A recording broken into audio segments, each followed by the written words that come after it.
Okay, today is Tuesday morning, fourth period. We are doing 4 warm-up questions, one from every section of the book, 8.1, 8.2, 8.3, and 8.4 of Math Links 9 on solving algebraic equations. So the first question says 1/4 of x is equal to 3/5. Now, I'm going to show you multiple ways to solve it. Now, if it was a simpler question, and I gave you 2x equals 4, you know that in the simpler equation, you're going to divide both sides by the coefficient to get x equals 2. With these equations, it's the same process, the same idea. The only difference is the coefficient's not a whole number, it's a fraction. So I can divide both sides by 1/4 to get rid of it.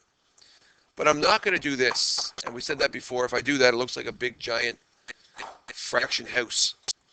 I'm going to actually physically write it as dividing by 1/4. When I divided that side by 1/4, I isolated the variable of x. And now all I have to do is simplify this by multiplying by the reciprocal, and my answer is 12/5, which is the same thing as 2 and 2/5. So the answer is x is equal to 2 and 2/5. Now, alternatively, I could have done it like this. I could have said, well, this question, or this expression, excuse me, 1/4 of x is the same thing as this. And if I rewrote it like this, instead of dividing by both sides by 1/4, I would simply multiply both sides by 4. And if you think about it, remember what we said, dividing by 1/4 is the same thing as multiplying by 4, so this makes sense. That x will equal the product of 3/5 and 4, which is still 12/5, which is still 2 and 2/5. 2 ways to do it. Also, if you go back to when we first studied this chapter and we said if you multiply both sides of an equation by a common multiple of the denominator, you will create an equation that no longer has any fractions in it, and you can work from there. So if I look at this equation that I wrote here and I say, well, what is the common multiple of both denominators? Even though it's inefficient, and even though it's more work than it would have been by multiplying both sides by 4, I could technically multiply both sides by 20. Okay? And when I multiply this side by 20, and cross reduce, I will get 5x. When I multiply this side by 20, I'll get 12. So by multiplying both sides by 20, I end up with this equation. I divide both sides by 5, and I get x equals 12/5, or 2 and 2/5. The reason why I wouldn't have multiplied both sides by 20, and I would have multiplied both sides by 4 instead, is because it adds an extra step. If I looked at it and said, if I multiply by 4 here instead of 20, I solve for x rather than get an equation that has no fractions. That idea of multiplying both sides by a common multiple of the denominator works really well when you have a constant as well, but it still works. So have that as a bag of tricks. Knowing that that still works, it might be an extra step, but it still works, is important. The second question leads right into what I just said before. So we're going to do it the standard way of getting rid of your constant, getting rid of your coefficient, and then I'll show you what happens when we multiply both sides by a common. So the first thing we're going to do is identify the coefficient and the constant. And of course, back in grade 7, you learned in two-step equations, get rid of your constant first. So we're going to add a half to both sides. I'm going to rewrite it as, I don't know if I can rewrite it properly. 3/5 of x is equal to, when you add these together, you need a common denominator. It's going to be 14/10. Next step would be get rid of the coefficient by dividing both sides by 3/5. And dividing by 3/5 is the same thing as multiplying by the reciprocal.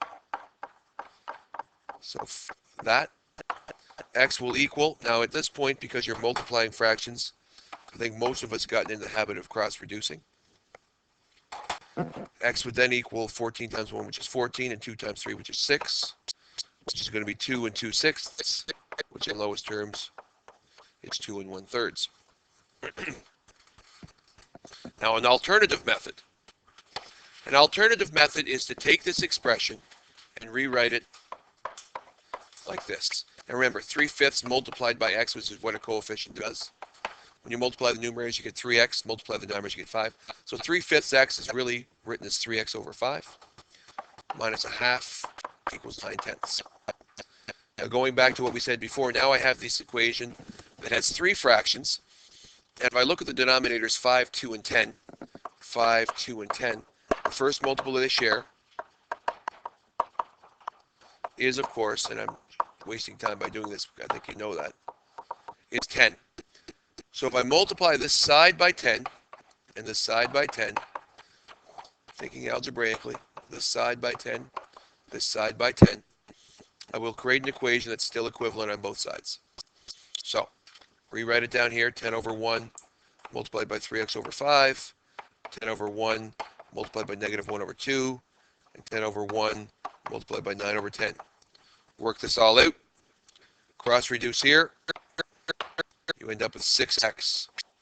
Cross reduce here. Minus 5. Cross reduce here. 9. So obviously going back to how we solved it before by adding a half to both sides and then multiplying both sides by 5/3. Much easier this way because it just involves our basic grade 7 algebra sense.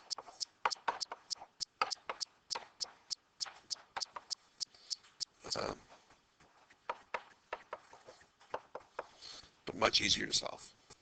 Okay? The third question is distributive property. So when you do this, some people will try and do this right away. Some people think this is the right step to get rid of the constant, but the truth is negative 3/5 is not your constant because there's distributive property happening here. So what I advise you to do is simply expand it first. So 3/4 multiplied by x will be 3x over 4.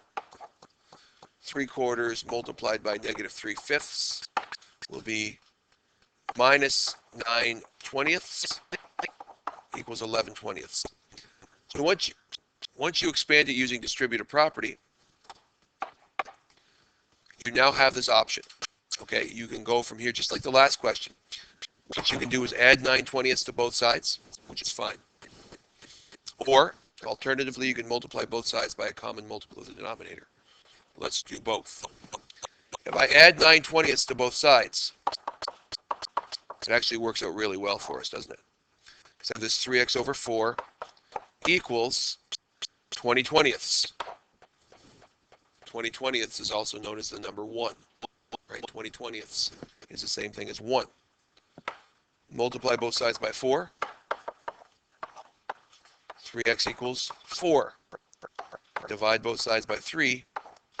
X equals 1 and a third. Okay. Seems easy, doesn't it? If I go back, and rather than do the whole add the constant to get rid of it, multiply both sides by 20, it's a little bit more work, but I know I'm going to get the right answer. 20 over 1 times 3x over 4. 20 over 1 multiplied by negative 9/20, and 11 over 20 multiplied by 20 over 1 are our 3 questions. Cross reduce, 15x. Cross reduce, negative 9. Cross reduce, 11. And from here we get the same answer. Add 9 instead of dealing with fractions. 15x equals 20. Divide by the coefficient, and x will equal 1 and 5/15, which is equal to 1 and 1/3. And the last question is what we're working on before, where we have variables on both sides. And when you have variable amounts on both sides, the typical thing to do, and the only reason I say it's the typical thing to do, is subtract the amount of x from both sides that has the least amount. And the reason why I say that is because it leaves a positive x amount, usually, on one side. But you don't have to. So I'm going to do that anyway. I'm going to subtract 1/16 of x from this side, and subtract 1/16 of x from this side. And you could subtract 1/2 of x from both sides. It doesn't matter. I just find that students get less confused here. When I subtract 1/16 of x from both sides, this side becomes 0, and it's okay to have 0. When you have 1/2 of x take away 1/16 of x, remember what you do is if you had 5x take away 3x, your answer would be 2x, because all you did is you keep your x and you subtract your coefficients. So I'm going to subtract my coefficients here. Find a common denominator of 16. 8/16 take away 1/16 is 7/16 of x plus 3/8 equals 0. I'm not going to do much work here because I'm going to subtract 3/8 from both sides. When I subtract 3/8 from both sides, I get this. And now I'm going to divide this side by 7/16, which is the same thing as multiplying by what? 16 over 7, which will result in the answer of x equals -6/7.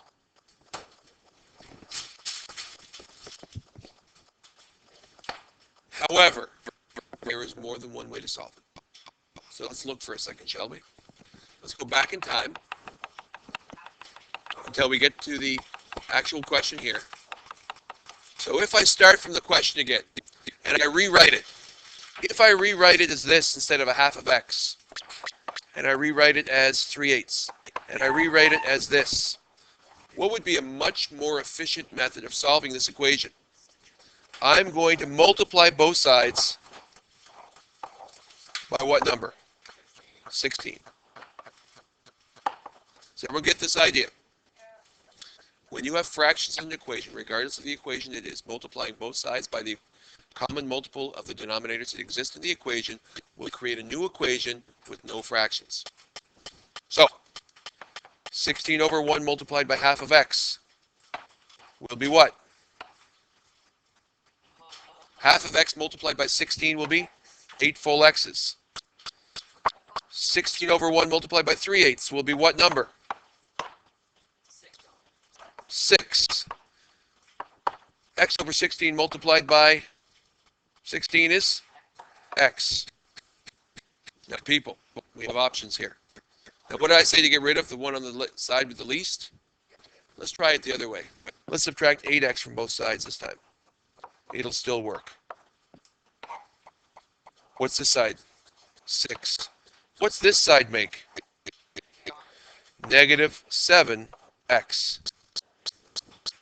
Well, 8 negative x's and 1 positive x makes 7 negative x's. Now I'm going to divide both sides by 7. And x still equals the answer I had before, -6/7.